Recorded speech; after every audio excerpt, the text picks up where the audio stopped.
Muy buenos días a todas y todos los que nos acompañan el día de hoy. Les damos una cordial bienvenida a esta nueva conferencia técnica realizada por el Instituto Nacional de Estadística. La jornada del día de hoy es muy especial para nosotros porque se enmarca en la celebración del Día Mundial de la Estadística que conmemoramos este lunes 20 de octubre y que se celebra cada 5 años. Esta fecha nos invita a detenernos un momento y reflexionar sobre la importancia de los datos y sobre cómo la labor estadística que realizamos cada uno de nosotros nos ayuda a comprender mejor nuestra realidad y a construir políticas públicas que contribuyen a tener un país más justo, equitativo y mejor informado. En esta ocasión queremos centrarnos en las innovaciones que se han venido impulsando en el ámbito de la producción estadística en nuestro país, especialmente en nuestro sistema estadístico nacional. Para ello contamos con el privilegio de contar con la participación de Felipe Labrín, jefe del Grupo Conciliación Trimestral del Departamento de Síntesis de Cuentas Nacionales del Banco Central, y Matías Cosiño, que es el jefe de la División del Observatorio Social del Ministerio de Desarrollo Social, a quienes les extendemos nuestro sincero agradecimiento por acompañarnos el día de hoy y compartir su experiencia. Además, por supuesto, desde nuestra casa contaremos con la presencia y la presentación de Cristian Copaja, que es el jefe del Departamento de Estadísticas de Precios, quien nos estará comentando y presentando algunos avances realizados en el equipo de IPC del INE. Como saben, el propósito de estas conferencias es compartir conocimiento y experiencia tanto en el ámbito metodológico como en el ámbito práctico, con el objetivo de seguir fortaleciendo las capacidades técnicas de todos y todas quienes trabajamos en el sistema estadístico nacional y, por supuesto, también en nuestra institución. Este Día Mundial de la Estadística, que celebramos el trabajo colaborativo y el compromiso de todas las personas que desde distintos espacios contribuyen a una sociedad con más y mejor información para la toma de decisiones estadísticas, es justamente lo que buscamos con este espacio. Así que sin más preámbulo, los dejo con Cristian Copaja, que es del INE de Chile y que nos presentará sobre la experiencia en el uso de Scanner Data en el IPC base 2023. Así que, Cristian, adelante, la palabra es tuya. Muchas gracias, Olga. Muchas gracias por la oportunidad de presentar en esta instancia. Un saludo también cordial a mis dos compañeros presentadores en esta jornada, a Felipe y a Matías. Y sin más, voy a proceder a comenzar la presentación del día de hoy. Hoy día voy a hacer una presentación sobre la experiencia que hemos tenido en el IPC, en el uso de Scanner Data en la base 2023 igual 100, que es la base vigente actualmente. Esta base entró en operación oficialmente en la primera publicación de febrero del 2024, con la variación de enero de ese mismo año. Ya una base que ya tiene 1 año y medio de vida, que hemos podido observar su comportamiento y que, como una de las grandes innovaciones que trajo, fue el uso de Scanner Data precisamente en el IPC.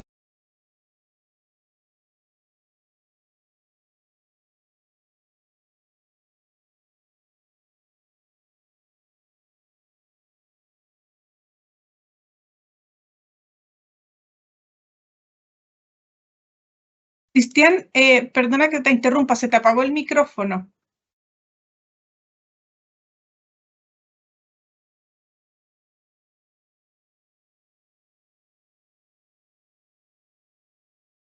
A ver si ahí parece que está. Se me había apagado. Ahí sí. Ahí ya Gracias. está. Sí. Disculpa la interrupción. Gracias. Y la presentación, si la puedes poner en modo presentación de nuevo. Ok. Ya. Espero que no se haya perdido mucho de lo que dije. Voy a volver a repetir un poco. Bueno, ¿qué es el Scanner Data? El Scanner Data es un método no tradicional de recolección de precios que empezó a ser usado principalmente en las oficinas estadísticas de Europa en la década pasada.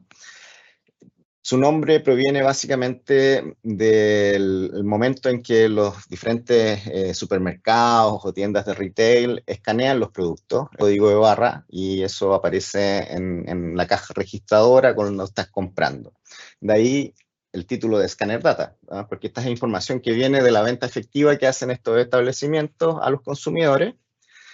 Y dado que estos centros comerciales, diferentes establecimientos, tienen esta información para sus fines propios de superación, fines contables, de mantener el registro de las ventas de una manera sistemática y electrónica, es que las oficinas de estadísticas comenzaron a contactarlos para poder tener acceso a esta información y reemplazar esta información de los precios que se usaba usualmente con encuestadores que iban a la superficie de venta a recolectar el precio de los productos que sigue la canasta IPC, y entonces reemplazar este levantamiento manual, que significaba también un esfuerzo para las oficinas porque tenían que destinar una parte importante de sus recursos en enviar a estos recolectores de precios, a estos encuestadores, a tomar los diferentes precios de los productos, a recibirlos directamente de estas empresas a través de una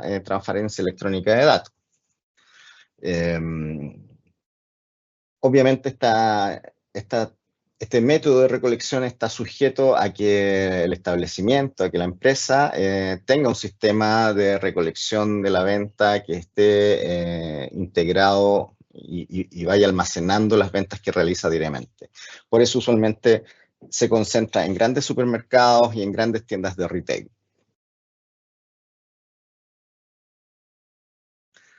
Bueno, el Scanner Data en el IPC lo que hace es principalmente cubrir dos aspectos importantes de la recolección, que por una parte es la calidad del dato. El dato viene directamente desde la empresa, ya no hay un intermediario que pudiese introducir un error no muestral en la toma del precio.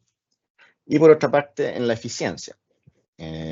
Ya no es necesario estar enviando gente a recolectar, ya no es necesario, por ejemplo, destinar recursos a trasladarlos, destinar recursos al mismo tiempo del recolector en la superficie de venta, y la información viene directamente ya de la operación diaria de la empresa en cuestión.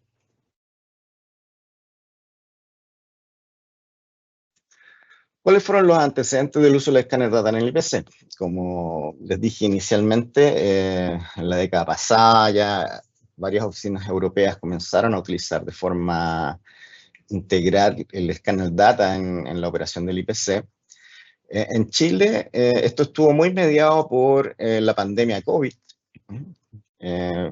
Primero el estallido social, después la pandemia, que fue un shock muy fuerte en la recolección.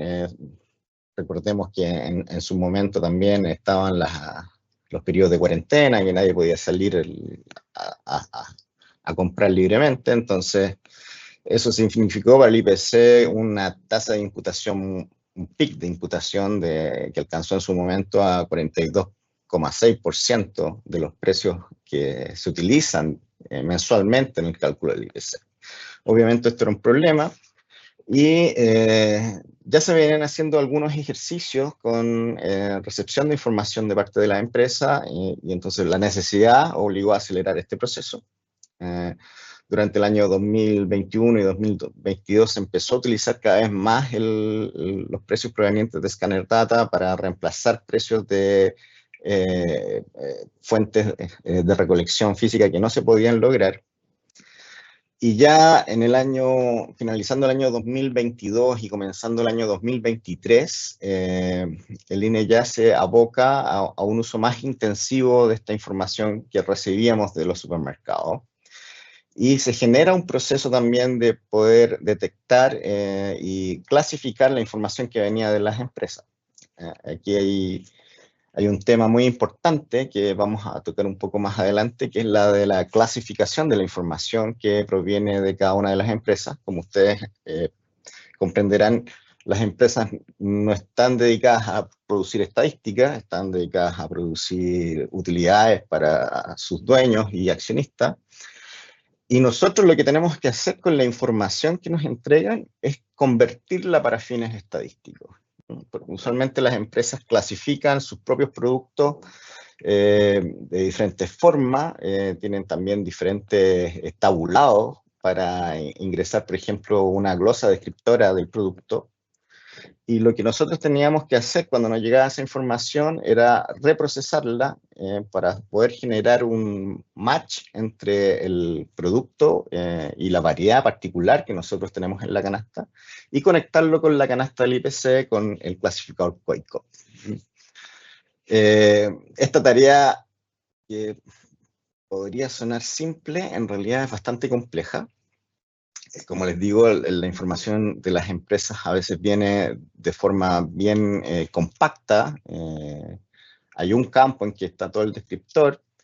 Entonces el INE tiene que generar algunos procesos y ahí generamos algunos procesos de machine learning, de generar desagregación de la información que viene en el campo y poder clasificar de forma correcta la información del producto que tenemos en carpeta.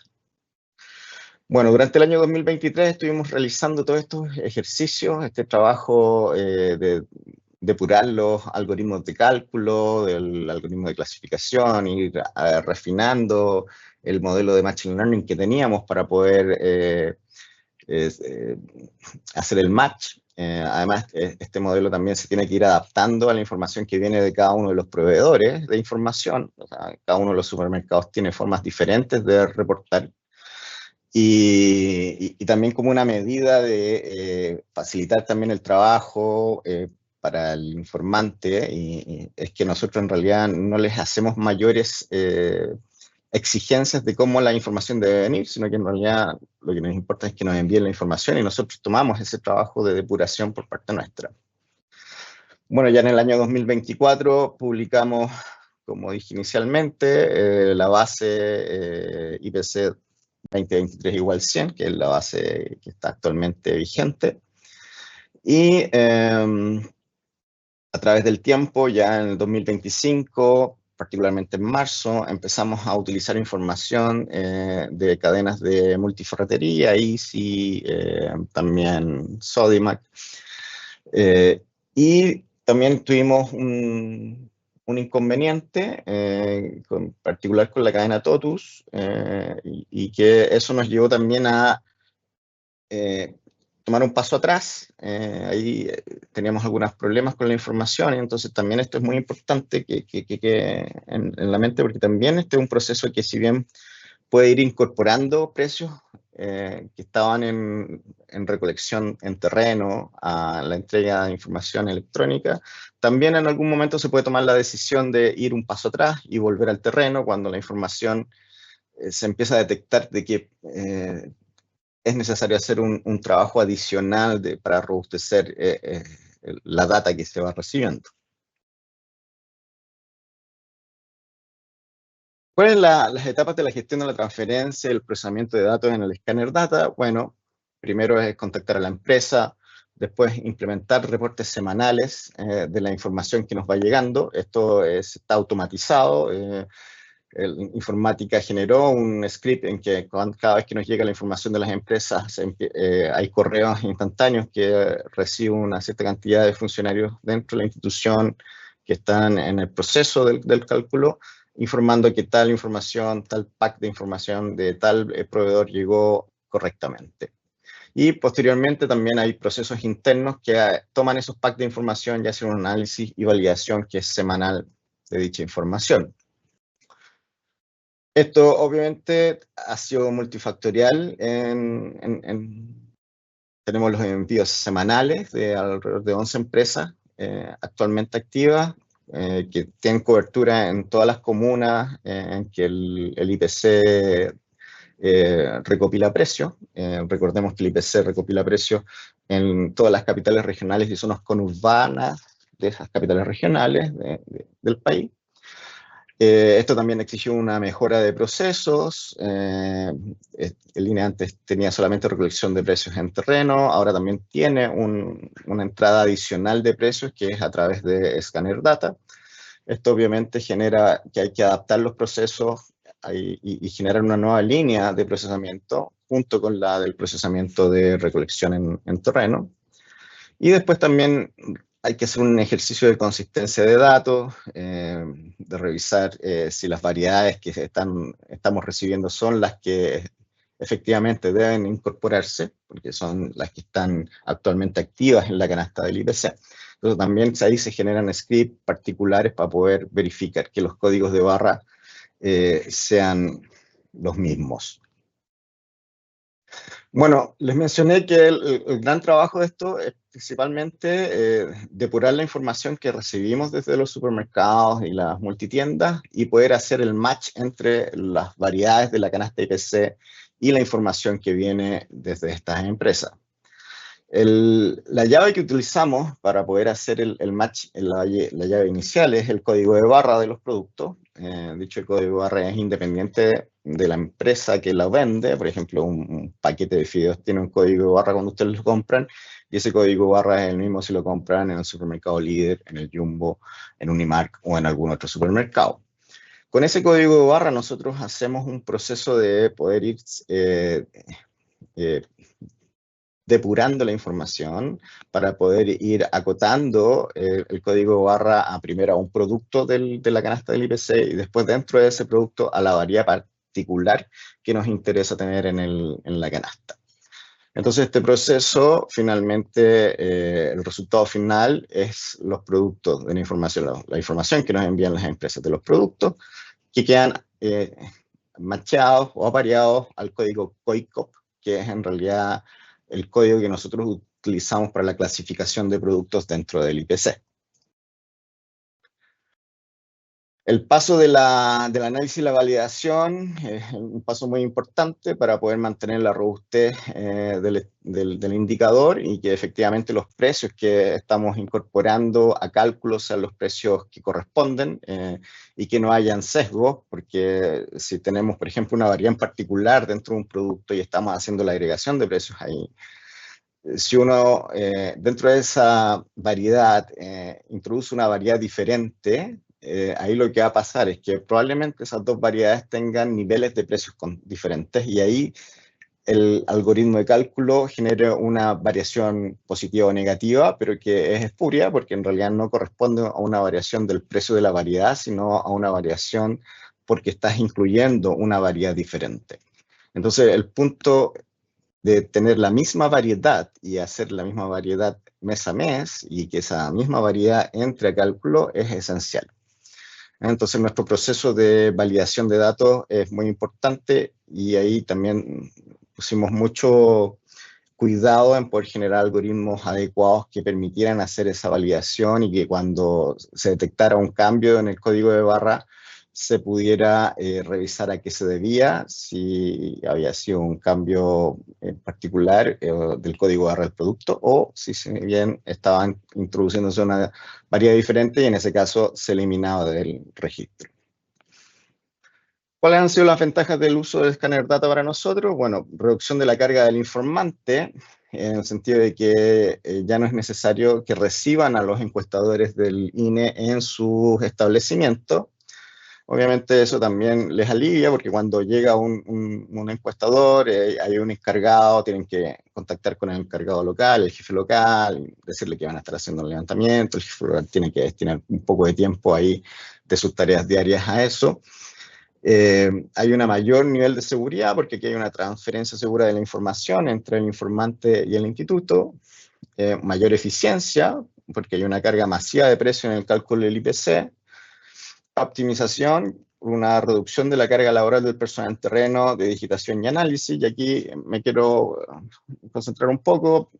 Cuando uno tiene una recolección en terreno, lo que tenemos actualmente es los encuestadores llenando los formularios en terreno, introduciendo los valores de los precios en formularios en papel, y esos formularios en papel llegan al instituto posteriormente y tienen que ser digitados. Entonces tenemos una segunda etapa de digitación, y ahí ya tenemos dos, en el proceso de recolección en terreno, ya tenemos dos posibles introducciones de errores no muestrales, porque primero el encuestador puede tomar mal el precio en terreno, después el digitar también se puede equivocar, y eso requiere también que haya supervisión, por lo tanto, entonces también tenemos un recolector y tenemos un supervisor que verifica que no se estén cometiendo ese tipo de errores, pero que en el caso del escáner data ya deja de ser así, o sea, tenemos la información directamente desde la empresa y por lo tanto también eliminamos el proceso de digitación.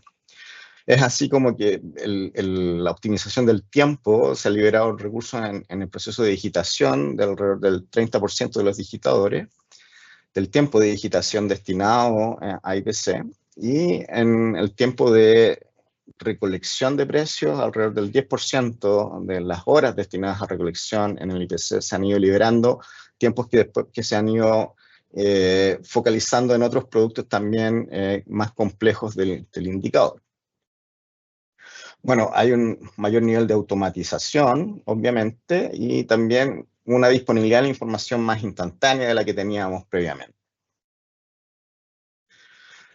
Y bueno, ¿cuáles son los desafíos para el uso de Scanner Data? Bueno, primero, obviamente uno requiere infraestructura informática que permita primero recibir cantidades masivas de precios de parte de los proveedores, almacenar esos precios y también procesarlos. Necesitamos también capacidad de respuesta de nuestro equipo ante cambios en códigos de barra, detección de cambios en características y también identificación y manejo de datos faltantes. Obviamente también cuando el escáner data no se escapa al problema también de, por ejemplo, de que una variedad tenga un quiebre de stock momentáneo. Entonces, una variedad puede dejar de recibir precios de esa variedad en una semana en particular o en 2 semanas en particular. Pero entonces el equipo también tiene que detectarlo y ver cuál es el camino a seguir. También las interacciones con los informantes es importante y aquí en el instituto tenemos una unidad particular, especializada y orientada a tener esa relación con el informante que sea fluida en caso de tener cualquier eventualidad, conocer si pasó algo con la información que nos envían, etcétera. Y bueno, también identificar los valores fuera de rango, obviamente, que es el proceso de validación que les mencioné previamente, una etapa muy importante. Bueno, aquí quiero que revisemos cuál ha sido la evolución de la cobertura del escáner data en el IPC desde el 2020 hasta el 2025. En el año 2020, 2021 y 2022 teníamos valores que eran inferiores al 5% de los precios efectivos del IPC, pero que ya en el 2024 sube a un 20%, o sea, el 2023 sube un 10%, el 2024 un 20%, y ya en el 2025 estamos en el 27,5% y probablemente terminemos el año cerca del 30% de precios efectivos a través de Scanner Data. Que esto también, en el cuadro de abajo pueden ver cómo se distribuyen las diferentes divisiones del IPC, la división 1 de alimentos y bebidas no alcohólicas, que es principalmente información que viene desde los supermercados, la división 2 de bebidas alcohólicas también, después la división 4, que es información que viene también en parte de supermercados. Básicamente ahí el producto que tenemos es carbón, las bolsas de carbón que usa usualmente la gente, que está dentro del producto de otros combustibles para el hogar. También tenemos la división 5, que es de bienes de hogar, la división 7, la 9 y finalmente la división 13. Y bueno, para finalizar, ¿cuáles son los siguientes pasos que tenemos planificados en el IPC? Bueno, esto es ampliar el número de variedades que estamos incorporando a través de Scanner Data, a través de farmacias, tiendas de retail, multiferreterías. Ahí hay temas de poder hacer un match de algunas variedades que son algo más complejas, como por ejemplo vestuario o también electrodomésticos, que tienen una rotación más alta y que por lo tanto presentan algunos temas adicionales que hay que abordar. Y bueno, seguir haciendo un perfeccionamiento de los estudios de implementación de las técnicas de Machine Learning en el proceso de emparejamiento de productos desde nuestra clasificación COICOP a la información que viene desde las empresas. Y con eso creo que me excedí un poquito de mi tiempo, les pido disculpas, pero lo más sucinto que pude ser en esta presentación. Muchas gracias. Muchas gracias a ti, Cristian, por la presentación y bueno, por mostrarnos esta evolución en el tiempo de esta nueva herramienta y vemos cómo el uso de herramientas y mecanismos de inteligencia artificial ya están siendo incorporadas en la producción de estadística en nuestra oficina. A continuación, dejo con ustedes a Felipe Labrín, que es el jefe del grupo Conciliación Trimestral del Departamento de Síntesis de Cuentas Nacionales del Banco Central, quien nos presentará los principales avances e innovaciones en el Producto Interno Bruto Regional trimestral. Así que, Felipe, adelante, por favor, con tu presentación. Muchas gracias, Olga. ¿Me confirman si pueden ver la presentación, por favor? No sé si la pueden ver. Está cargando. Dame un segundito y te confirmamos.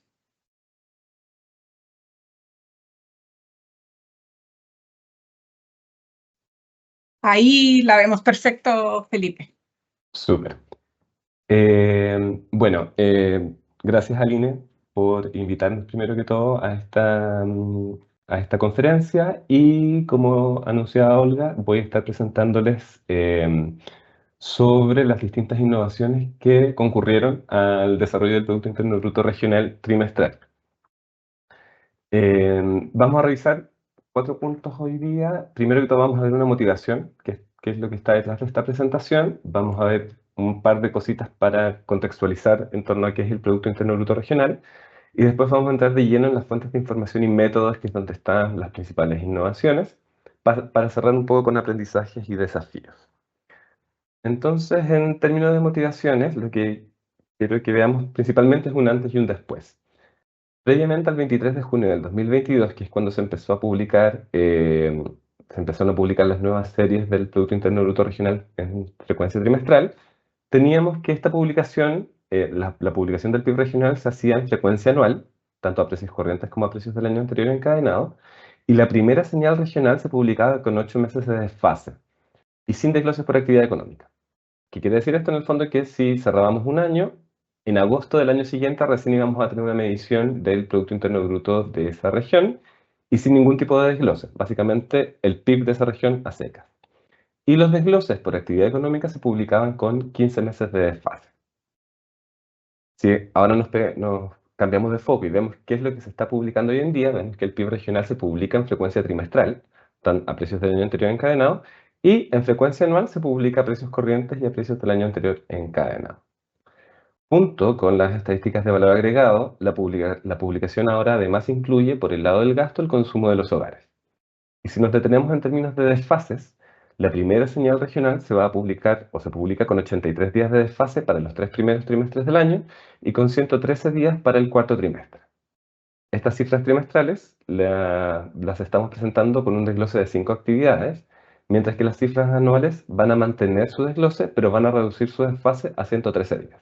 Entonces, cuando miramos estas dos realidades, cabe preguntarse qué pasó acá, cómo fue posible que pasáramos de un escenario en donde teníamos cifras que no eran lo suficientemente oportunas o no tan oportunas como nos hubiese gustado y sin mayor desglose, a pasar a series que en el fondo vemos que tienen una oportunidad para nosotros bastante satisfactoria y con más información, mayor cobertura de lo que son las variables del sistema de cuentas nacionales y al mismo tiempo con mayor desglose y más riqueza en el fondo en términos de la información.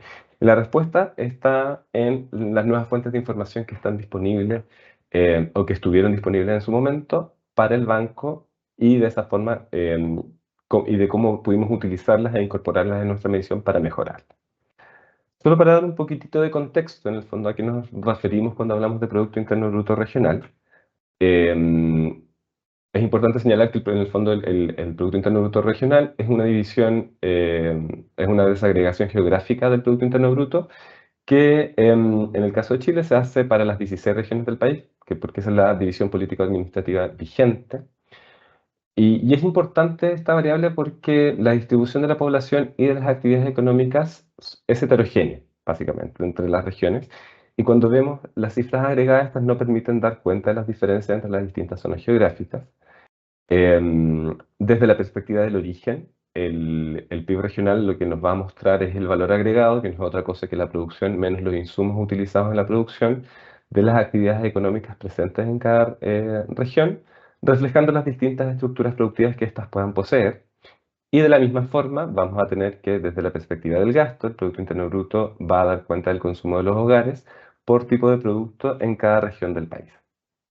Entonces, si miramos a grandes rasgos cuáles fueron los resultados de este ejercicio, vamos a ver que en términos de heterogeneidad, eso está mucho más presente cuando vemos el valor agregado, en donde tenemos distintas estructuras productivas en cada región, mientras que cuando vemos el caso del consumo de los hogares, estamos viendo una realidad un poco más homogénea o mucho menos heterogénea de lo que vemos en el caso del valor agregado.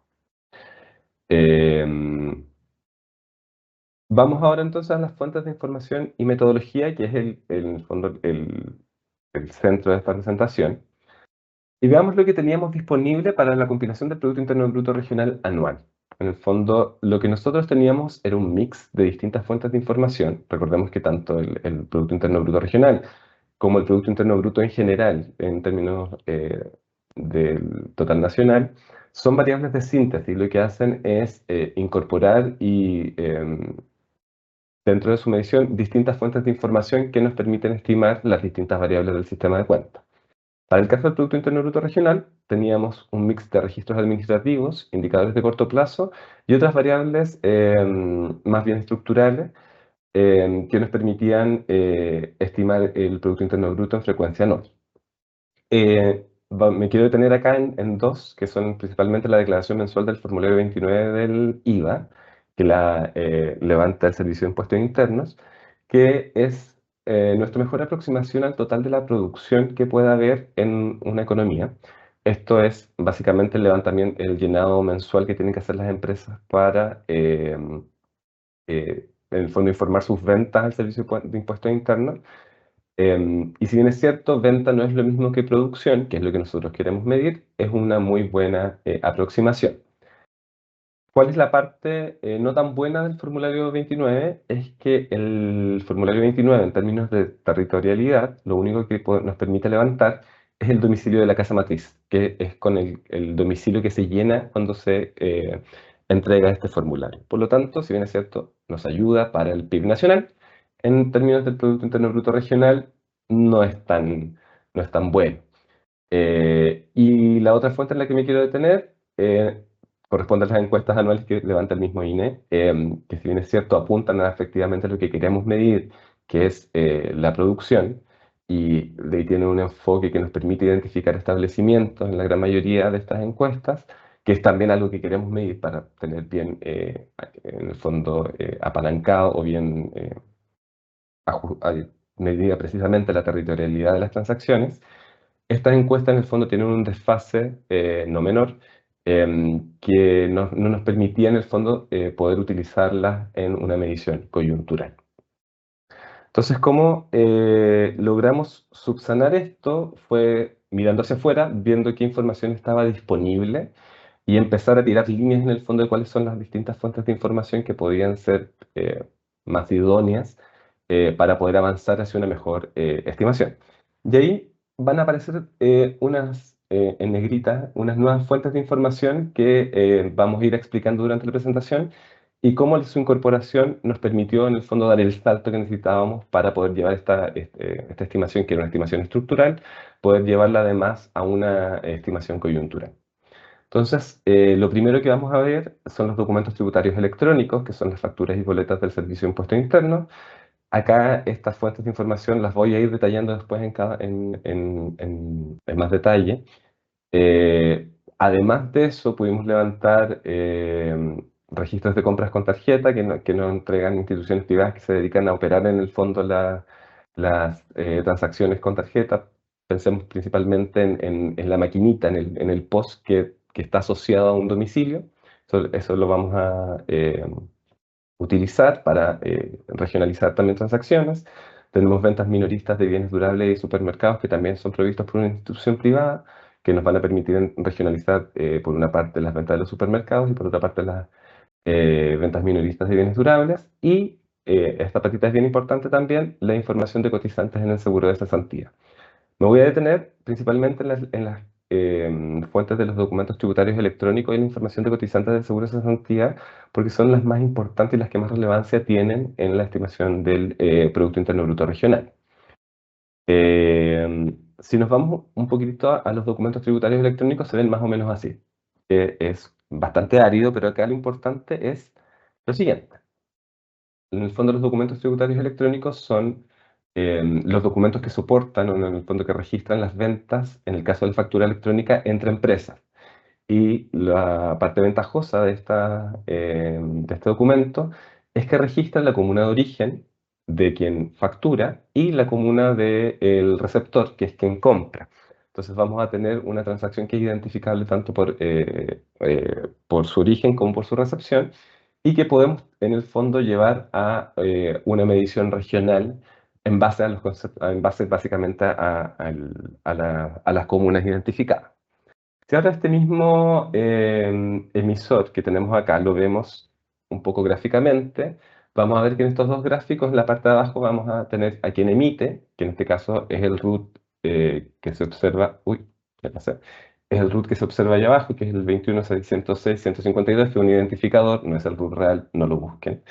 Vemos que este root emite principalmente sus facturas desde la Araucanía a distintas regiones del país, que es como lo vemos en el gráfico que está a la izquierda.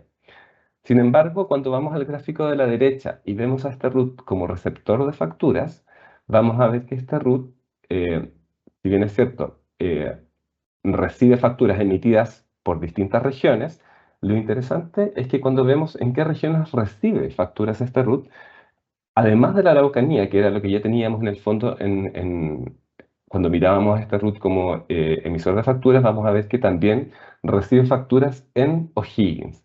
Entonces esto ya nos permite ver que hay algo que el domicilio del root no nos está diciendo, y es que en el fondo este root tiene presencia en más de una región. También vemos que hay un porcentaje ya menos importante en la región de los lagos y un porcentaje ya mucho menor en otras regiones. Pero esto es lo que nos muestra un poquitito las ventajas de esta fuente de información al momento de poder aventurarnos o aproximar mejor las regiones en las que los RUTs tienen actividad económica. Otra fuente importante tiene que ver con la información de cotizantes en el seguro de cesantía, que es AFC. ¿Qué es lo que vamos a utilizar de esta información? Bueno, primero que todo vamos a levantar las rentas imponibles de los trabajadores, que esa es la información que nos permite capturar AFC. Y en este caso vamos a asignarle región a estas rentas de acuerdo al domicilio que está informado en AFC para cada trabajador. Luego de esto, lo que vamos a hacer en el fondo es para cada RUT que emplea o cada RUT empleador o cada empresa, podemos establecer una estructura regional de pago de remuneraciones que nos va a servir para regionalizar algunas actividades económicas, principalmente aquellas actividades que están más relacionadas a los servicios, en donde la mano de obra es el componente principal del valor agregado. Entonces, habiendo visto estas dos fuentes, que son como las más interesantes, cabe preguntarse, ya tenemos estas dos fuentes de información, ¿en qué parte se insertan dentro del proceso de compilación del Producto Interno Bruto Regional? Entonces, vale la pena explicar un poco la metodología general de la compilación del PIB regional. Partimos siempre con un proceso de recopilación, validación y depuración de información básica. Vamos a tener después una segunda etapa que es la compilación de indicadores regionales a precios corrientes. Estos indicadores después van a ser armonizados a los indicadores totales, a los totales nacionales a precios corrientes.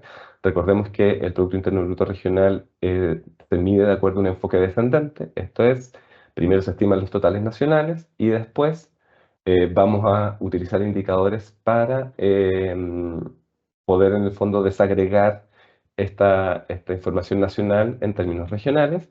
Y una vez que ya tenemos desagregada esta información a precios corrientes, vamos a utilizar precios nacionales para deflactar y obtener estimaciones en volumen. ¿En ¿En qué parte se insertan entonces estas fuentes de información? Bueno, en la primera y en la segunda etapa, que es la compilación de los indicadores regionales. Entonces lo que vamos a ver es que, como ya lo habíamos mencionado, los registros administrativos no necesariamente entregan una adecuada distribución territorial. Cuando hablamos, en este caso, del formulario 29, que es una de las principales fuentes de información que se utilizan en el Producto Interno Bruto, pero tenemos estas distintas otras fuentes que sí nos permiten aproximar una mejor distribución. Entonces vamos a tener por una parte las facturas electrónicas que nos permiten regionalizar en base a la comuna de origen y de destino de los agentes. Vamos a tener, como ya lo habíamos mencionado hace un rato, compras con tarjeta que nos permiten regionalizar en base a la ubicación geográfica del terminal utilizado para la transacción. Y vamos a tener información de cotizantes en el seguro de cesantía, que es AFC, en donde vamos a regionalizar en base a la residencia de los asalariados. Entonces tenemos esta estimación central, que es el formulario 29, y vamos a ir regionalizando de acuerdo a estas distintas fuentes de información. E incluso cuando no podamos regionalizar con ninguna de estas, vamos a tener que quedarnos con la información declarada en el mismo formulario 29, pero que es un porcentaje bastante menor del total de ventas. Entonces, ¿qué impactos tienen cómo ponderan cada una de estas fuentes de información en el caso del Producto Interno Bruto regional? Vemos que el formulario 29, regionalizado con los documentos tributarios electrónicos y complementado con los indicadores de corto plazo de manufactura levantados por el mismo INE, nos da que es la fuente más predominante en la estimación, con un 25% de la estimación, seguido del formulario 29, regionalizado con la información de AFC, que nos da un 21%. Entonces ya vemos que con estas dos fuentes tenemos una parte muy importante de la estimación del Producto Interno Bruto, seguido de otras estimaciones que, bueno, están los indicadores de corto plazo de minería, que son los que utilizamos implícitamente para la medición de la minería, y un conjunto de otras variables, incluso ahí pueden ver aparecer como AFC sola, que es cuando utilizamos directamente las remuneraciones de AFC y estas no se cruzan con el formulario 29, que lo hacemos para algunos casos en particular. Y el formulario 29 también regionalizado con otras fuentes de información menores. Para el caso del consumo de los hogares, vemos que el formulario 29, regionalizado con las ventas con tarjeta, es la que constituye la principal fuente de información, seguido de información provista por instituciones privadas, que está asociado principalmente a las ventas por supermercado. Entonces vemos que el consumo de los hogares está bastante capturado en estas dos fuentes, y ahí quedan fuentes bastante menores para medir el resto de los productos que componen el vector de hogares. Dicho esto, y vistas estas dos fuentes, siempre vale la pena recordar las limitaciones de la estimación que nosotros hacemos. Lo primero de todos es que nuestra estimación regional utiliza precios nacionales para la construcción de variables en volumen, ante la ausencia de precios regionales. Y eso ya implica cierto cuidado con las conclusiones que se puedan derivar de las cifras que nosotros presentamos. ¿No es cierto? Hay variables para las que uno podría pensar que no hay tanta discrepancia en su variación. No tenemos como el contrafactual porque no tenemos la estimación de los precios regionales. En el caso del consumo, además, las fuentes de información asociadas a venta no permiten establecer la residencia de los consumidores nacionales. Lo anterior puede afectar las mediciones de regiones receptoras de turistas nacionales. ¿A qué nos referimos con esto? Es que, por ejemplo, cuando vemos fin de semana largos, por ejemplo, en donde la región de Valparaíso recibe muchos turistas de la región metropolitana, las transacciones con tarjeta en la región de Valparaíso aumentan bastante, pero no tenemos cómo asignar ese aumento del consumo, básicamente, que las fuentes nos marcan que sucede en la región de Valparaíso. No tenemos cómo asignar la región metropolitana. Entonces hay que tener ojo con eso, que en el fondo la asignación regional va a quedar asociada al lugar de la transacción, más que la residencia propiamente tal de los consumidores. Y también, y esto ya sucede en todo orden de cosas, al tener mayores desgloses territoriales en las cifras, esto va a implicar una mayor volatilidad de las series regionales. Esto es particularmente relevante en el consumo de bienes durables, que sigue una lógica un poquitito más de inversión para el hogar, entonces no tienen un flujo tan estable. Y en el caso de la industria manufacturera, cuando uno mira el Producto Interno Bruto regional, estas cifras tienden a ser bastante volátiles y shocks muy específicos, como no sé, el cierre de una planta o el cierre o una mantención, pueden tener un impacto significativo en los resultados de la región.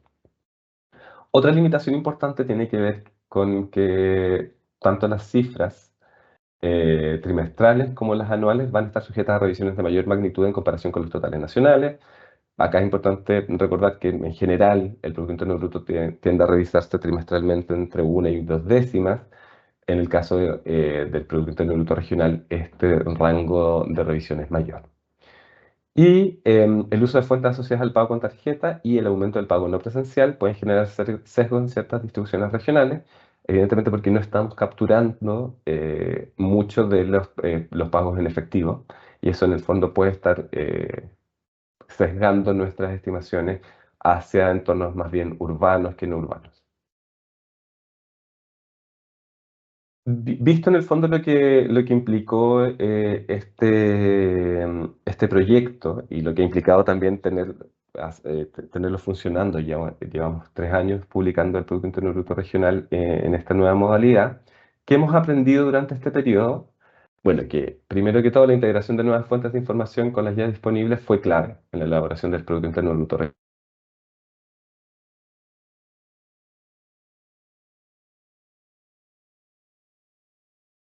Las fuentes de información que nosotros utilizamos son fuentes que no están levantadas para fines estadísticos, están ya sea levantadas para fines comerciales o para fines tributarios, y por lo tanto la integración de estas fuentes fue vital, porque así podíamos suplir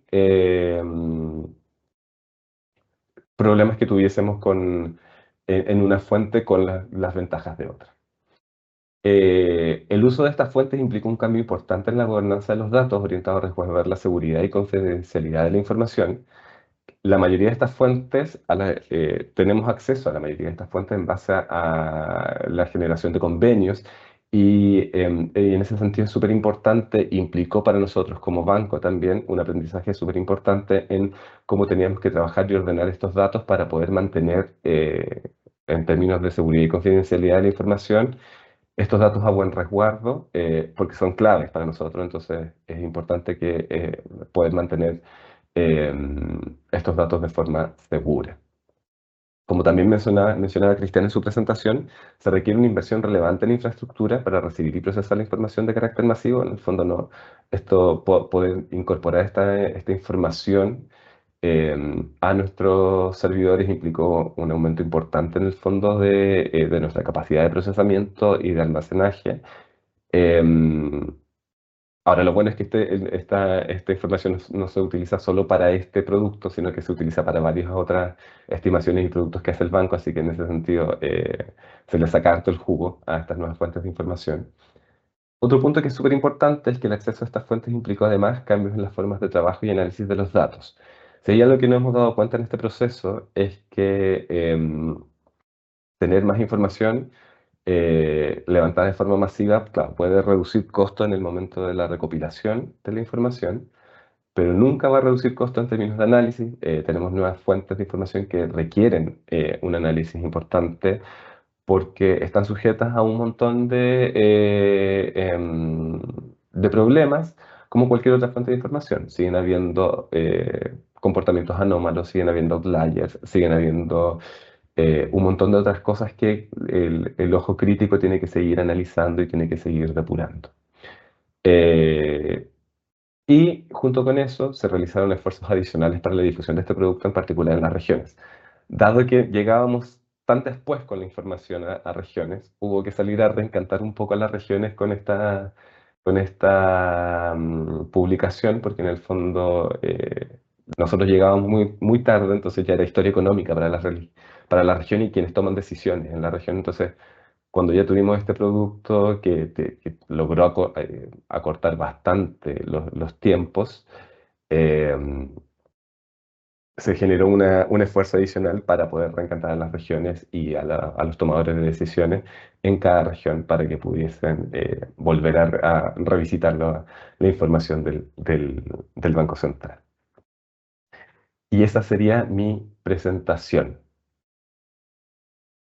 Muy bien, muchas gracias Felipe por mostrarnos esta experiencia que sin duda viene a reforzar la importancia del uso de nuevas fuentes de información y también la importancia de la territorialidad de los datos.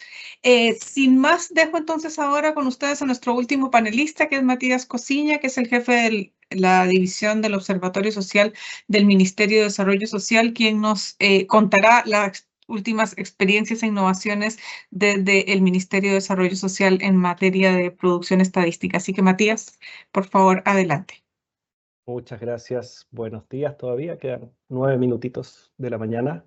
Voy a compartir mi pantalla si me tienen 10 segundos de paciencia y me cuentan si es que se ve bien. Un segundito que está cargando, así que... Muy bien.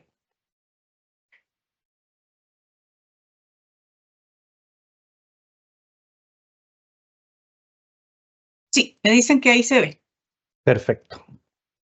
Bueno, parto por agradecer, por saludar a mis compañeros de presentación, a Felipe, a Cristian, agradecer, Olga, la presentación, la invitación, al INE también en una fecha especial. Dice mucho, yo creo que en este Día Mundial de la Estadística, cuando estamos hablando de innovaciones para la producción estadística, las 3 presentaciones tengan relación con registros administrativos.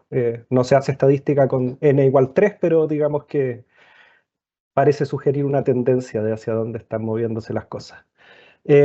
Voy a hablarles hoy de la base de residentes, que es un sistema, digamos, de indicadores sociales con base en registros administrativos, pero voy a ocupar primero 40 segundos para contarles qué es lo que hace la división, aprovechando que hay cerca de 100 personas, en caso de que después quieran consultarnos algo que no tenga que ver con lo que les voy a presentar. Nosotros hacemos, bueno, el equipo, la CACEN, la encuesta de bienestar social, la EANA, en que el INE jugó un rol súper importante para medir trabajo infantil.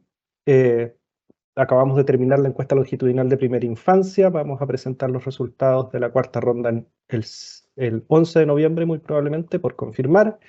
En 2022 hicimos la encuesta de discapacidad y dependencia. Estamos preparando una encuesta de niñez y adolescencia para levantarla en 2027.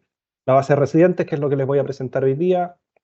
Tenemos estimaciones comunales vía estimación de áreas pequeñas para pobreza por ingresos y multidimensional e inseguridad alimentaria. Actualizamos la canasta básica de alimentos y la línea de pobreza todos los meses y ahora estamos cerrando la nueva metodología a partir de las propuestas de la Comisión Asesora Presidencial y coordinamos la subcomisión social del Grupo Técnico de Indicadores de la Agenda 2030. Así es que solo para contarles que esto que les voy a presentar ahora, que es la base de residentes, es un proyecto más dentro de un montón de proyectos más asociados a encuestas que a registros administrativos, pero como vamos a ver, es complementario. Muy brevemente les voy a contar un poco la historia de la base residente. En 2019 se decidió en el ministerio construir un marco de población, que luego pasamos a llamar base de residentes, que sirviera como base para elaborar un sistema de indicadores de caracterización socioeconómica de la población, básicamente para hacernos cargo de 2 limitaciones de las encuestas. Una es la frecuencia, o 3 diría yo. Una es la frecuencia, 2 son los costos asociados a las encuestas, y 3, la granularidad geográfica, digamos. La CACEN, que es la encuesta más grande del país, llega hasta el nivel regional en términos de su representatividad. Sacar cifras a nivel comunal tiene problemas de fiabilidad estadística y el diseño muestral no está hecho para eso. Entonces esta base de residentes venía a intentar suplir parte de esas, subsanar parte de esas carencias. Se conformó un panel experto en 2020 que acompañó los primeros pasos del proyecto. En 2021 empezó un proceso de reuniones con contrapartes institucionales para validar y publicar los primeros indicadores en ingresos, en ocupación, en pensiones y en educación. En 2022 se elaboraron algunos documentos temáticos sobre ocupación formal y envejecimiento. Les voy a mostrar algunos datos. Estos informes en realidad no han sido publicados, quedaron como documentos internos, pero los vamos a publicar dentro de las próximas semanas. Son antiguos, pero tienen información relevante.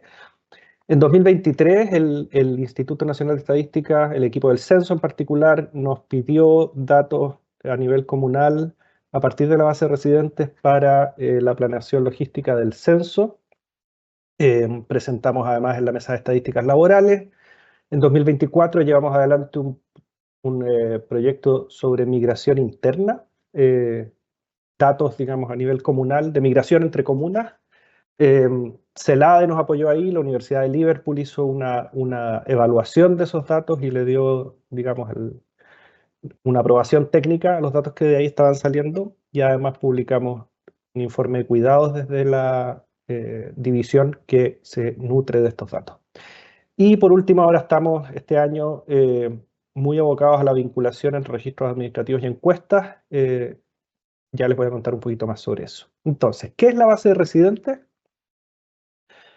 Básicamente, la Subsecretaría de Evaluación Social tiene dentro de sus funciones la caracterización socioeconómica de la población y de los hogares del país, y además el diseño de política social, diseño y evaluación, y por lo tanto tiene la facultad normativa de pedir datos a distintos organismos, datos administrativos, a distintos organismos públicos y privados en algunos casos, que se agrupan en lo que se llama el Registro de Información Social, en el RIS. Es probablemente la base de datos administrativa una de las más grandes del país, y está a nivel de casos individuales, a nivel de RUN.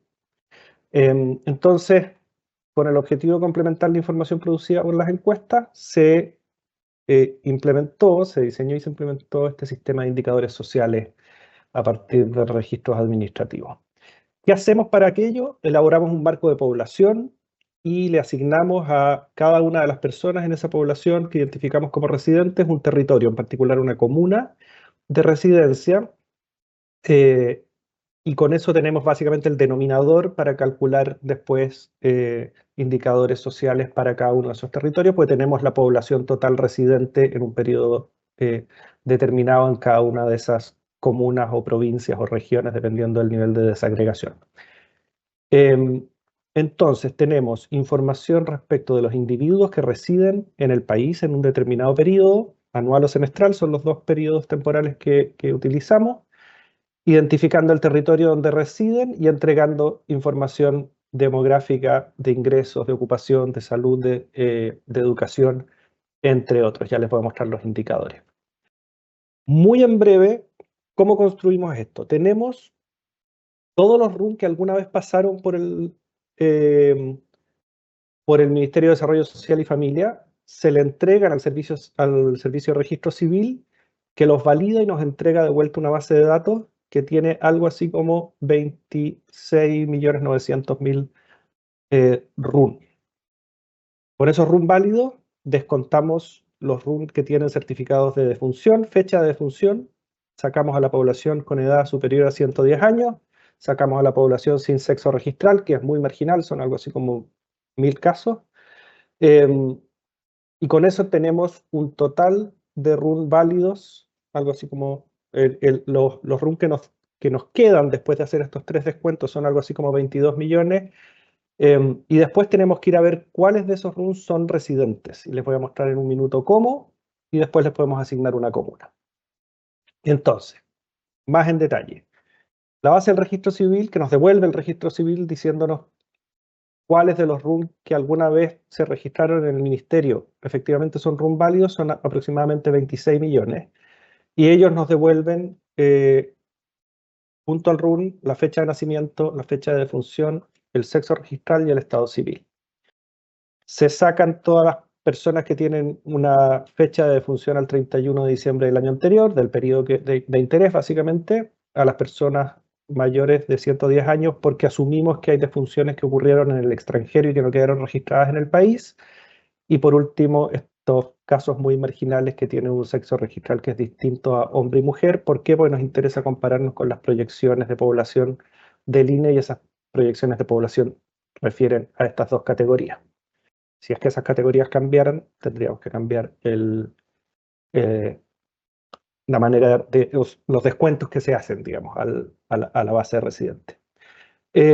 Después queremos determinar de ese listado de RUN, que son 22 millones y algo, quiénes tienen algún movimiento durante el último periodo según señales de vida. Para detectar esas señales de vida, en el periodo utilizamos 20 fuentes de datos diferentes que les voy a mostrar en un par de minutos. Y si es que en alguna de esas fuentes de datos hay algún movimiento durante el periodo de referencia, entonces identificamos que esa persona es una persona residente. Por ejemplo, si está matriculada en una escuela o si es que hizo una cotización al sistema de seguro de cesantía, lo identificamos como residente. Le imputamos la residencia de padre o madre a hijos menores de 10 años si es que no encontramos a esos niños en la base de datos, y viceversa, si no encontramos a los padres o madres en alguna de estas 20 fuentes de datos, pero si encontramos a sus hijos, asumimos que probablemente, digamos, residen juntos en el país. Y se imputa la residencia de manera marginal. Los últimos casos que no logramos encontrar en estas 20 fuentes de datos se los mandamos al Servicio de Impuestos Internos, que nos devuelve una variable DAMI diciendo si es que ese RUN emitió alguna boleta de honorarios en papel o digital en el último periodo. Y con eso rescatamos los últimos casos. Y después, para determinar la comuna de residencia, usamos la comuna proveniente solo de 4 fuentes de esas 20, adicionales al registro civil, Mineduc, la Superintendencia de Salud, AFC y el Registro Social de Hogares. Le creemos al dato más nuevo, básicamente, y si es que hay para el mismo año más de una comuna de residencia, posible, se calcula la moda y se toma el dato más frecuente. Estas son las bases de datos que utilizamos. Básicamente partimos con lo que se llama la base caché, que es esta del Registro Civil de Identificación, que además tiene una base de comunas. Tomamos las bases de datos de matrícula, preescolar, escolar y superior que nos envía Mineduc. De esas usamos solo la escolar para el tema de la dirección. Afiliados, cuentas y rentas de AFC, cotizaciones de AFP, pago de pensiones, de vejez e invalidez y de sobrevivencia del sistema de AFP.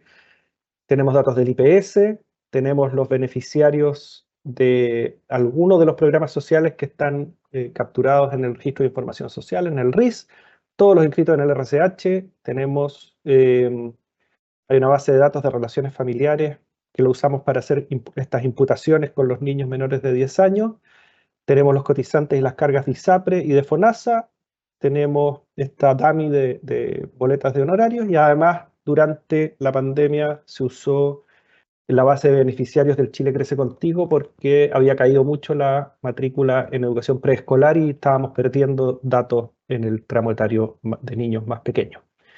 Así es que con todas estas bases de datos definimos quiénes son residentes usando la heurística que les mencioné recién, y la última columna están las bases de datos señalizadas, las bases de datos que usamos para definir comunas.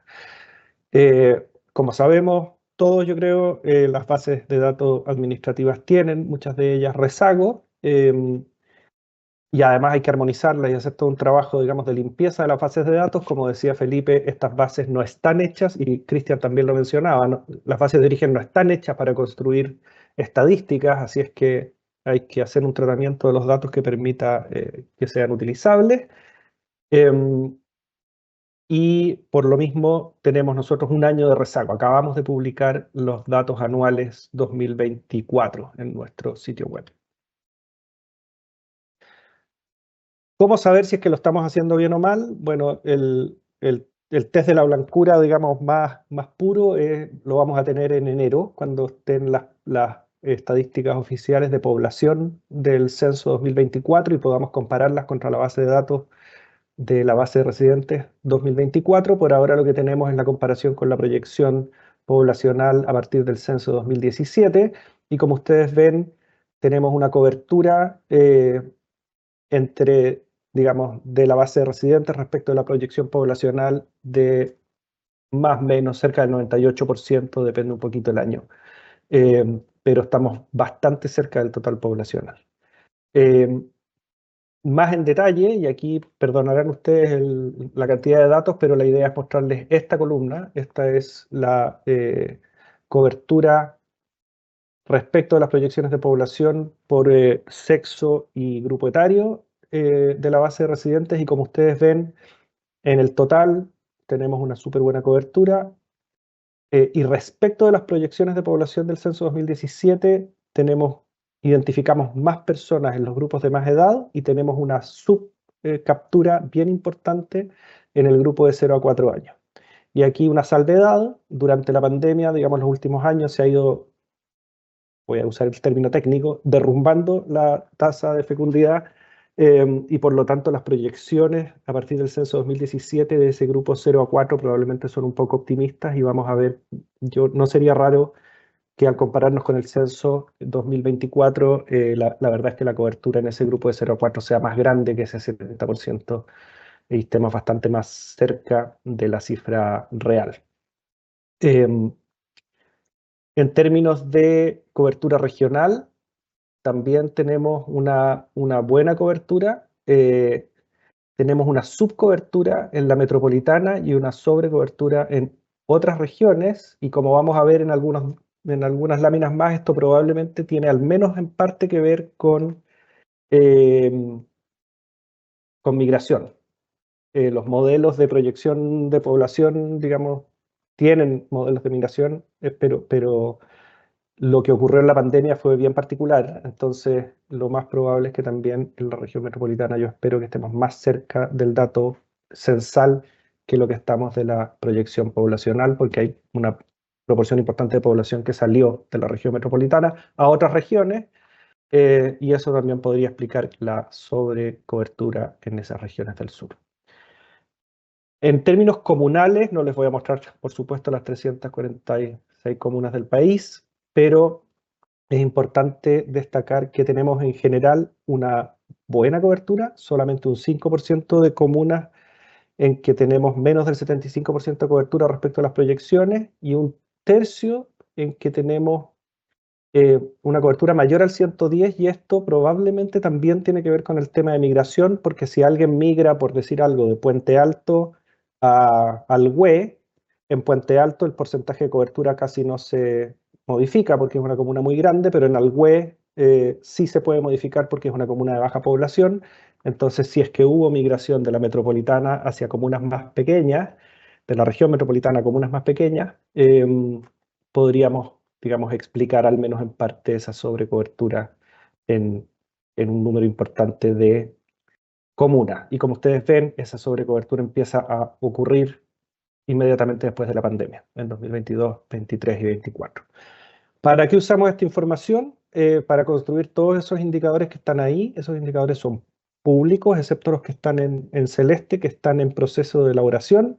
Tenemos indicadores demográficos, envejecimiento, relación de dependencia, tenemos la movilidad entre comunas y entre regiones, digamos, migración interna, saldo migratorio, la tasa neta de migración. Tenemos indicadores en educación, un indicador en trabajo, que es la tasa de ocupación de la formal dependiente, porque solamente tenemos los datos en ese sentido. En ingresos también de las personas que trabajan de manera dependiente en el mercado formal, de pensiones, de salud tenemos por ahora solo la afiliación al sistema de salud, FONASA y ISAPRE a nivel comunal. Estoy un poco pasado en el tiempo, así que voy a ir rápido por los indicadores destacados solo para darles una idea del tipo de cosas que podemos hacer con esto. El año pasado, no, hace 2 años ya creo, no, inicios del año pasado en realidad, publicamos un informe sobre cuidados y usamos datos de la base de residentes en una parte. Por ejemplo, en la izquierda ustedes tienen la participación de la población de personas mayores de 60 años o más en la población total a nivel regional, y ustedes pueden ver a la derecha el mapa que tiene los mismos datos pero a nivel comunal. Tenemos esos datos.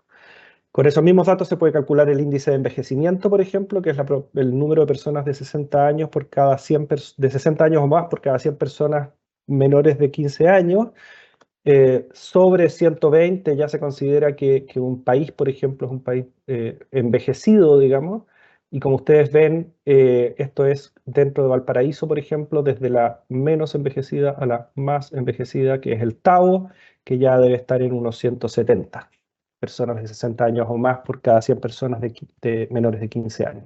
Entonces nos muestra tasas de envejecimiento muy heterogéneas a nivel territorial. También usamos los datos para ver cómo se movió la tasa de ocupación formal dependiente durante la pandemia. No voy aquí a entrar en detalles, pero se puede ver por sexo, por grupo etario, por zona geográfica y un poco ver cómo impactaron también las distintas etapas durante la pandemia de las restricciones de movilidad por temas sanitarios. Y lo último que les voy a mostrar es cómo se comparan, y esto todavía es trabajo en desarrollo, la base de residentes con el censo en términos de migración entre regiones en este caso. Lo hicimos para ver que también estábamos haciendo el trabajo, que también hacía el trabajo la base de residentes, y como ustedes ven, regiones desde las cuales sale gente en periodo comparable. El censo pregunta por dónde vivió usted hace 5 años, nosotros podemos comparar la comuna, la región donde aparece la persona en la base de 2019 y 2024. Si ustedes ven en términos de ranking, la primera es la metropolitana, al igual que en el censo, la segunda es la Antofagasta, después viene Arica, Tarapacá, Coquimbo, que son básicamente,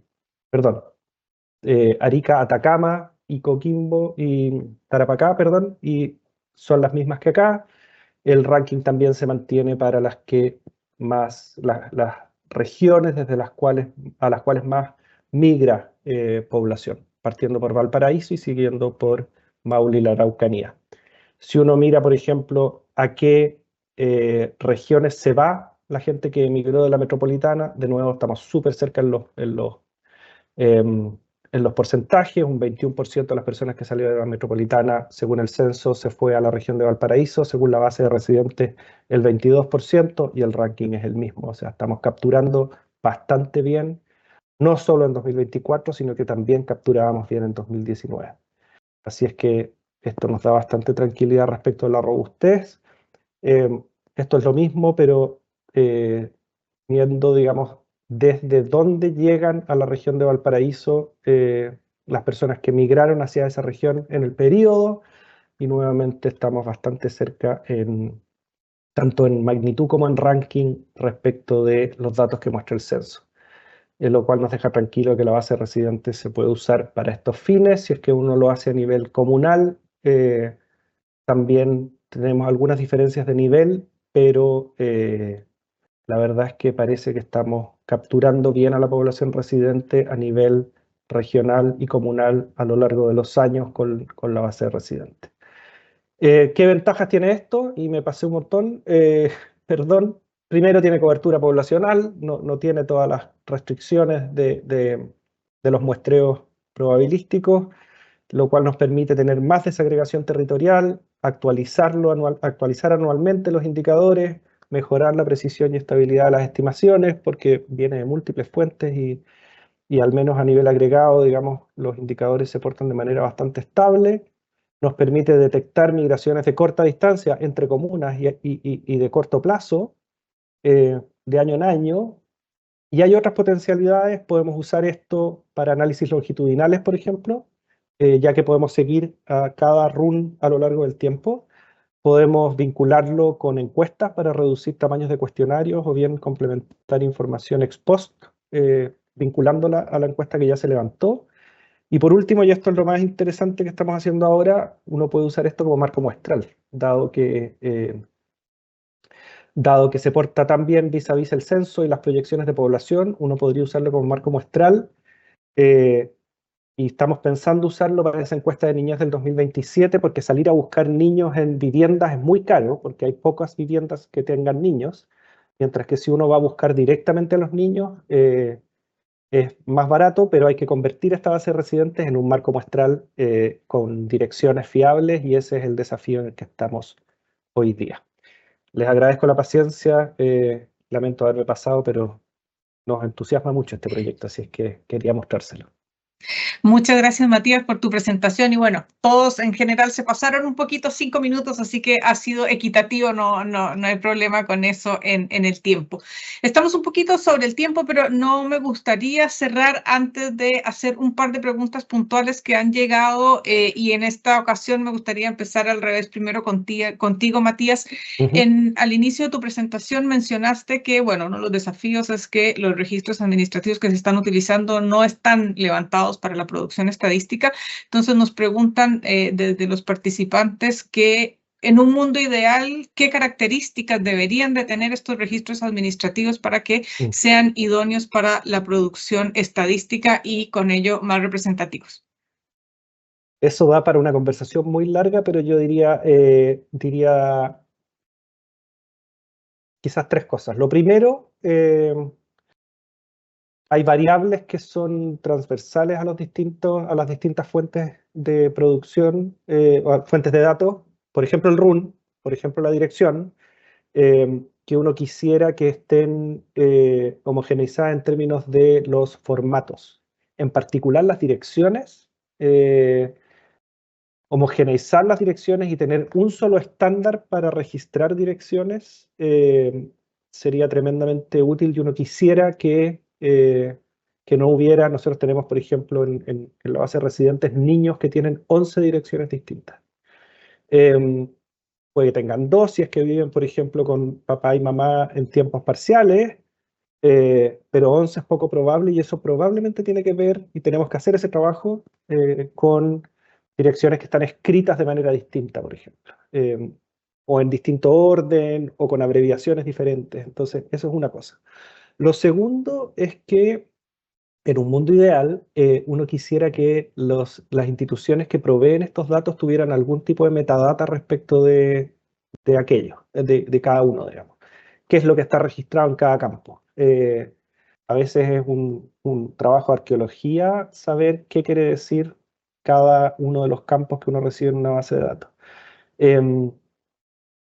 Y en particular, por ejemplo, con el cambio del sistema de pensiones, las últimas modificaciones, el cambio de APS y PBS a PGU y APS, a nosotros nos ha traído hartos dolores de cabeza, digamos, intentando entender bien qué es lo que se está capturando en cada parte. Entonces yo diría armonización de cómo se estructuran los campos, metadata, y lo otro es, pero esto ya excede, digamos, los datos en sí, tiene que ver con la interoperabilidad de los sistemas, digamos, o sea, que no tenga que uno andar moviendo bases de datos por SFTP, sino que efectivamente que los sistemas conversen unos con otros, que es un poco lo que entiendo que Cristian quizás han ido logrando con algunos proveedores de datos de precios. Dentro del Estado, al menos uno esperaría que eso vaya avanzando en esa dirección, para que no dependan de que alguien suba los datos, digamos, a un sistema del siglo XX de transporte de datos. Muy bien, muchas gracias, Matías. Creo que coincidimos en tus tres prioridades, y estoy segura que se está trabajando en estos temas para mejorar el tema de los registros administrativos. Para Felipe y para Cristian, quisiera un poquito más mirando a futuro. Nos llegó también en la inscripción una pregunta que apunta: ¿cómo creen ustedes, con su experiencia, que la inteligencia artificial, que es ahora el tema de moda, impactará la generación de estadísticas en los próximos años? ¿Felipe? Sí, ya. Es todo un tema hablar de inteligencia artificial. Y si hay algo que nos mostró el ejercicio que les mostré, el del Producto Interno Bruto Regional, es que, si bien es cierto, las herramientas, algoritmos, infinidad de códigos y un montón de otras cosas que hay que hacer para implementar esto, nunca van a reemplazar mucho a el análisis del analista. Creo que, si bien es cierto, hay muchos espacios para la inteligencia artificial en lo que tiene que ver con el procesamiento y incluso la recopilación de la información, yo creo que saca a relucir lo importante que es el análisis crítico que puede ejercer un analista. Porque lo que hemos visto en varios ejercicios es que, si bien es cierto, muchas veces la inteligencia artificial es un buen trabajo, hay un par de veces en el que no, y esas veces en el que no son determinantes porque pueden significar un crecimiento en el Producto Interno Bruto de una región o no. Entonces, evidentemente hay un espacio que es que tiene que dirimir el analista, creo yo. Entonces, en ese sentido, creo que los espacios donde la inteligencia artificial puede ser un aporte están muy asociados a lo que tiene que ver con el procesamiento de la información, no tanto así con la parte final del proceso que tiene que ver con el análisis, que yo creo que sigue siendo hasta el momento, o el estado en el que está la inteligencia artificial actualmente nos da garantías de que pudiese tener una performance 100% infalible. Tampoco lo hace el analista, pero por lo menos podemos responsabilizar al analista. Muy bien, muchas gracias, Felipe. Cristian, cerramos contigo con la misma pregunta. ¿Cómo crees desde tu experiencia que la inteligencia artificial va a impactar la generación de estadísticas en los próximos años? Sí, bueno, yo creo que la inteligencia artificial, que en realidad ahora la conversamos como si algo fuera como algo súper presente, recordemos que hace 4 años atrás no existía prácticamente, era como una cosa muy de nicho, de geeks, ¿eh? Hoy en día está casi en todos los celulares, yo creo, entonces claro, estamos frente a algo que está dando saltos muy exponenciales en cortos periodos de tiempo.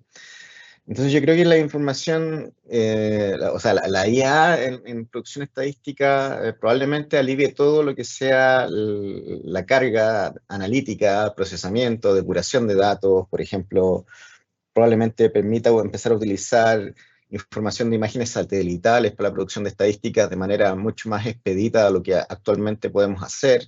También lo mismo que nosotros hacemos con las clasificaciones, probablemente la inteligencia artificial también va a empezar a ser mucho más fácil y mucho más rápido el procesamiento y la clasificación automática de diferentes tópicos.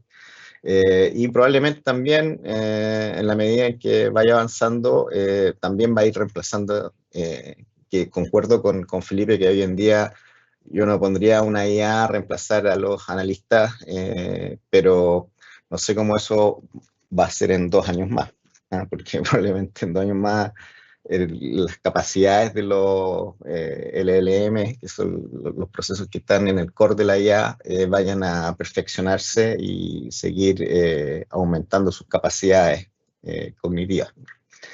Entonces, también por el lado de la difusión, yo creo que también es una herramienta, porque está por el lado de la producción, pero por el lado también del usuario. Yo creo que el usuario puede apalancar mucho en la IA y pedirle a la misma IA que genere estadísticas específicas, como como si tener un sastre para que te genere una estadística que tú necesites particularmente para una pregunta en cuestión, pero tomando diferentes estadísticas públicas que están disponibles para que la IA las tome y te genere un resultado que obviamente como Instituto de Estadística o Banco Central, oficinas estatales, no se puede generar a pedido, no se puede generar el 1 a 1 con cada uno de los usuarios, pero yo creo que la IA permite que ese 1 a 1 desde la perspectiva del usuario se concrete. Muy bien, muchas gracias, Cristian. Bueno, con esto damos por finalizada la conferencia técnica del día de hoy. Quiero agradecer especialmente a Matías, a Felipe y a Cristian que nos mostraron estas 3 experiencias e innovaciones. Y antes de finalizar, quiero dejarlos desde ya invitados a las distintas actividades que vamos a estar teniendo el día lunes 20, que es el día puntual de la celebración del Día Mundial de la Estadística, las cuales les haremos llegar durante el día a sus correos electrónicos para que ojalá puedan sumarse. Tenemos un interesante evento internacional organizado por la División de Estadística de Naciones Unidas que busca tener 24 horas de transmisión ininterrumpidas con las distintas regiones, hablando de muchos de estos temas que conversamos el día de hoy. Así que les deseamos a todos un muy buen viernes y muchas gracias por acompañarnos. Muchas gracias. Muchas gracias, que estén bien. Muchas gracias.